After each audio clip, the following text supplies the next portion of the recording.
কিনলো না। এখানে বসে একটু বিশ্রাম নেই।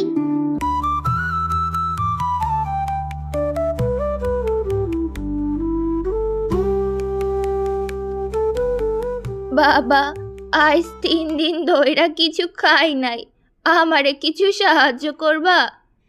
আমার কাছে কোনো টাকা নাই, আমি নিজেই সারাদিন কিচ্ছু খাই নাই। তুমি চাইলে কিছু সবজি নিতে পারো। আচ্ছা ঠিক আছে নানা ভাই, তাই দাও। এই নাও, এটা তোমার জন্য। দোয়া করি নানা ভাই, তুমি জীবনে অনেক বড় হও, তোমার সব সবজি যেন বিক্রি হইয়া যায়।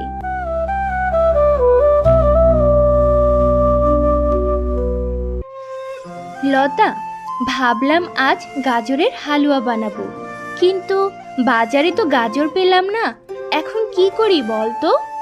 আপু, ওই তো একটা সবজির দোকান দেখা যাচ্ছে, চলো তো গিয়ে দেখি গাজর পাই কিনা।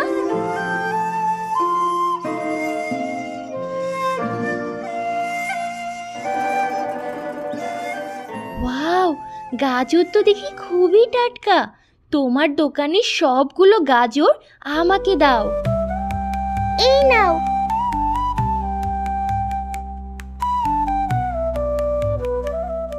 এই ছেলে, আমাকে একটা লাউ দাও তো।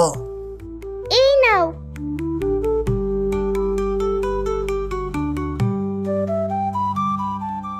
আমাকে 5 কেজি পটল আর 1 কেজি আলু দাও। আমার কাছে তো আলু নাই। তাহলে শুধু পটলই দাও। এই নাও।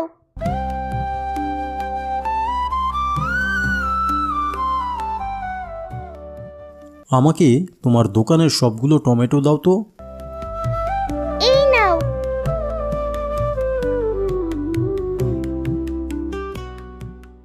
আমাকে 2 কেজি টমেটো দাও তো। টমেটো তো শেষ। ঠিক আছে, তাহলে আগামীকাল নিবনে। তুমি প্রতিদিন এখানে বসো তো? না তো, আমি তো ফেরি করে বিক্রি করি। আজ থেকে তোমাকে আর ফেরি করতে হবে না। আমাদের গ্রাম থেকে বাজার অনেক দূরে। তুমি এখন থেকে এই বটতলায় প্রতিদিন সবজি বিক্রি করবে। আমরা সবাই এখন থেকে তোমার কাছ থেকেই সবজি কিনব। আপনারা সবাই কি বলেন? হ্যাঁ, তাইলে তো খুব ভালোই হয়। আজ আমরা সবাই চলি।